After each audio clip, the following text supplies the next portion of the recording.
आज प्रधानमंत्री नरेंद्र मोदी ने कहा कि पहले जनता थर-थर कांपती थी, अब माफिया थर-थर कांपते हैं। पहले खुलेआम माफिया और आतंकी घूमते थे, अब सब बाहर हैं उत्तर प्रदेश से, और ये योगी जी ने किया है। तो फिर आप लोगों का वोट बैंक बचा हुआ है कि नहीं बचा हुआ है? देखिए, अभी इन्होंने सारे खर्चे गिना दिए, लेकिन जो सबसे महत्वपूर्ण खर्चा था, सारे जुमले वाले खर्चे तो बता दिए, लेकिन जो महत्वपूर्ण खर्चा अडानी और अंबानी पे किया इन्होंने, उसकी चर्चा इन्होंने नहीं की। मैं आपको बताना चाहती हूँ, अंबानी पर चली जा रही है। पहले उत्तर प्रदेश में रहिए ना, पहले मेरी बात सुनिए ना। उत्तर प्रदेश और काशी में रहिए। नेहा, मुझे ये बताइए, नेहा, मुझे ये बताइए, प्रधानमंत्री ने माफियाओं का जिक्र किया, आतंकियों का जिक्र किया, क्या उत्तर प्रदेश आतंकियों और माफियाओं की वजह से आप लोगों का वोट नहीं कटा? क्या बीजेपी मजबूत नहीं हुई? और आतंकी माफिया जब उत्तर प्रदेश से बाहर हैं, तब भी आप लोगों को लग रहा है कि यहाँ की जनता आपके साथ है? उत्तर प्रदेश की जनता से वोट लिया, लेकिन काम दिया गुजरात के व्यापारियों को। आप उठा के देख लीजिए, उत्तर प्रदेश में मुझे एक चीज बताइए, आपकी पार्टी तो उत्तर प्रदेश की है ना? आपकी पार्टी, सुनिए ना नेहा, मेरी बात तो सुनिए। आपके सारे आपकी पार्टी तो उत्तर प्रदेश की है। सुनिए, आप मेरा जवाब सुनिए। प्रधानमंत्री के आपने माफिया राज की बात की। प्रधानमंत्री जी बनारस से सांसद हैं।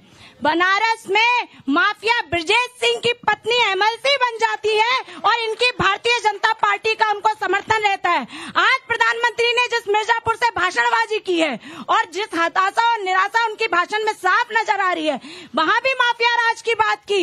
वही मिर्जापुर जहाँ पर माफिया विनीत सिंह भारतीय जनता पार्टी के सहयोग से एमएलसी है, इनसे जवाब लीजिए, मुख्यमंत्री के सजातीय माफिया कैसे एमएलसी बन गए? दूसरी बात, उत्तर प्रदेश में आज की तारीख में मैं कहना चाहता हूँ समाजवादी पार्टी की अपनी बहन से, आज उत्तर प्रदेश में किसी जिले में माफिया नहीं है, किसी माफिया की पहले सरकार उत्तर प्रदेश में नहीं है। आपकी सरकार में उत्तर प्रदेश में आतंकवादियों को छोड़ा गया है। संकट मोचन और हर जगह जो बम ब्लास्ट हुए, उनके आतंकवादियों को आपने छोड़ा है, आपकी सरकार ने छोड़ी है। आपके समय भ्रष्टाचार उत्तर प्रदेश में नौकरियों में इनके यहाँ इनके नेता पैसा लिया करते थे, खुलेआम नौकरियां समाजवादी पार्टी की सरकार में बिकती थी। मैं कहना चाहता हूँ आज भ्रष्ट सरकार आज ये बड़े बड़े व्यापारियों का नाम ले रही है। आपकी समाजवादी पार्टी की सरकार उत्तर प्रदेश में 4 सीट मिलने जा रहा है। पूरे उत्तर प्रदेश में आज समाजवादी पार्टी का टुकड़ा साफ हो जाएगा। नहीं बोलने देना, पाकिस्तान सुनना नहीं है, सुनना नहीं है। पाकिस्तान को तो आप सीएए का समर्थन करती है कि नहीं? अभी पहले पूर्वांचल में रहिए ना, वो चली गई गुजरात, आप सीए पर चले। मैं कह रहा हूँ पूर्वांचल में रहिए, सरकार तो इसी प्रदेश की है ना, मतलब आपकी पार्टी इसी प्रदेश की है ना मूलतः। एक सेकंड रुक जाइए, इसी उत्तर प्रदेश की है ना, तो क्यों गुजरात से कंपनियां आ रहे हैं, क्यों गुजरात से व्यापारी आ रहे हैं और उत्तर प्रदेश का धन और यहाँ का रोजगार ले जा रहे हैं? क्यों अखिलेश जी ने और मायावती जी ने इस प्रदेश में रोजगार और व्यवस्था नहीं पैदा की? और 10 साल में केंद्र की सरकार से पूछिए कि उत्तर प्रदेश के योग्य नौजवानों को आज तक नौकरियां क्यों नहीं दी गई? ये सवाल इस सरकार से पूछिए। प्रधानमंत्री ने 2 करोड़ नौकरियों को वादा किया था, क्यों नहीं पूरा? मैं बीजेपी से पूछ लूंगा ना, मैंने जो सवाल आपसे पूछा उसका जवाब आप दे रहे हैं। मेरे सवाल का जवाब आपके पास नहीं है, आप बीजेपी से क्या सवाल पूछा? बीजेपी से सवाल पूछना मेरा काम है। एक मिनट रुक जाइए, देवानंद रुक जाइए। बीजेपी से सवाल पूछना मेरा काम है, मेरे सवाल का जवाब आपके पास नहीं है, तो आप मुझे कहिए ना कि मैं जवाब नहीं दे सकती, आप आगे बढ़ जाइए। मैंने पूछा, इसी प्रदेश की पार्टी है ना समाजवादी पार्टी? बिल्कुल। क्यों पिछले 7 साल में तो योगी जी आए हैं ना, बीजेपी की सरकार है ना, उससे पहले तो आप लोगों की सरकार थी ना, तो यहाँ पर रोजगार क्यों नहीं पैदा किया आप लोगों ने? क्यों यहाँ के लोग जाते हैं बाहर रोजगार के लिए? शिक्षक बढ़ती हुई, सिपाही बढ़ती हुई, 1 लाख क्यों गुजरात, मुंबई और दिल्ली जाते हैं लोग? नौकरियां दी भारतीय जनता पार्टी, बताया उसने क्या किया? हमने डायल 100 दी, हमने 1090 दी, हमने हौसला पोषण मिशन योजना दी। यादव का पूरा परिवार भ्रष्टाचार में डूबा हुआ था, उनके यहाँ पैसे की वसूली होती थी। हमने 55 लाख महिलाओं को पेंशन दी। कमलाकर ठीक है, नहीं ओके हो गया, रुक जाइए, जनता देख रही है आपको, जनता देख रही है। कमलाकर जी, राम लहर और मोदी लहर, और ऐसा कहा जा रहा है कि इस लहर की वजह से विपक्ष पर कहर है।